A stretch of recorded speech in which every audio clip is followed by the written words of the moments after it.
네, 이런 어떤 인적 쇄신의 대표적인 변수, 핵심 변수가 될 수 있는 것이 바로 공수처장입니다. 공수처장 이제 2명 중에 1명 최종적으로 지명을 할 텐데요. 이 관련해서 공수처장 후보로 2인이 뽑힌 내용, 잠시 그 6차 회의 내용 잠시 한번 들어보시겠습니다.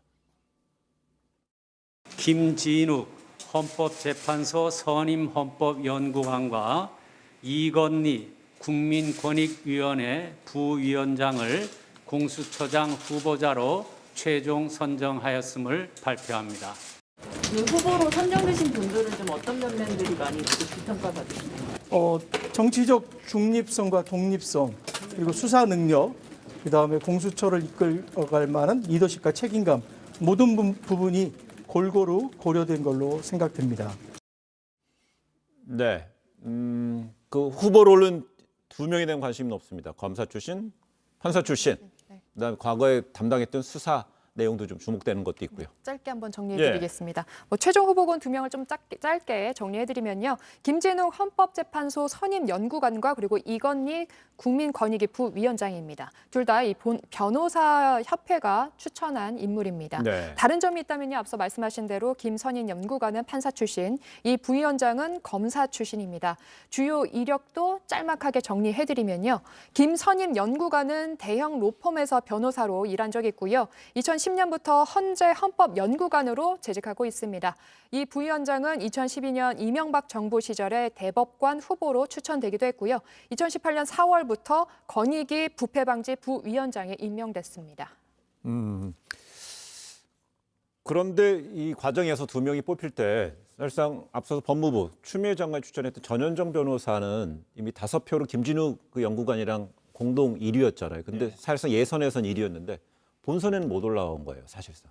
그러니까 제가 볼 때는 이해충돌 문제가 제일 컸던 것 같아요. 네, 남편이 김지영 대법관이거든요. 네. 그러니까 대법관의 경우에도 역시 공수처 수사 대상이 됩니다. 수사 및 기소 대상까지 됩니다.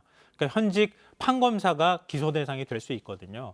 그러니까 예를 들어서 공수처장이 됐는데 남편이 그 수사 대상이 될 수 있는 그런 위치에 간다고 하는 건 이해충돌의 소지가 있다. 이렇게 반대 의견이 저는 있었을 거라고 봅니다. 네. 그래서 이 어제 이제 6차 회의에 참석한 추천위원 5명의 만장일치 받은 인물들인데 이 2명은요. 그런데 야당 측 추천위원 2명은 퇴장한 상태였습니다. 잠시 그때 상황 발언으로 들어보시겠습니다. 심사를 위해서 여러 가지 부분에 대해서 문제 제기를 하시는데도 불구하고 현재 다른 추천위원들께서는 의견을 강행하시겠다고 했었습니다. 그래서 지금 야당 추천위원들은 그 포기를 불참하고 참여하지 않기로 하고 지금 퇴장을 했습니다.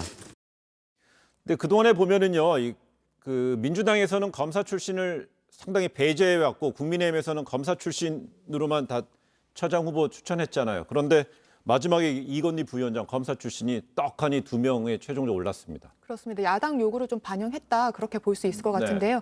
이찬희 대한변호사협회장도 검사 출신 반드시 있어야 한다는 이 야당의 요구 반영하자는 측면도 있었다라고 답하기도 했습니다. 그렇다면 대통령이 이제 결국 오늘 중일지 내일 중일지 혹은 한 명 이제 꼽아야 되잖아요. 네.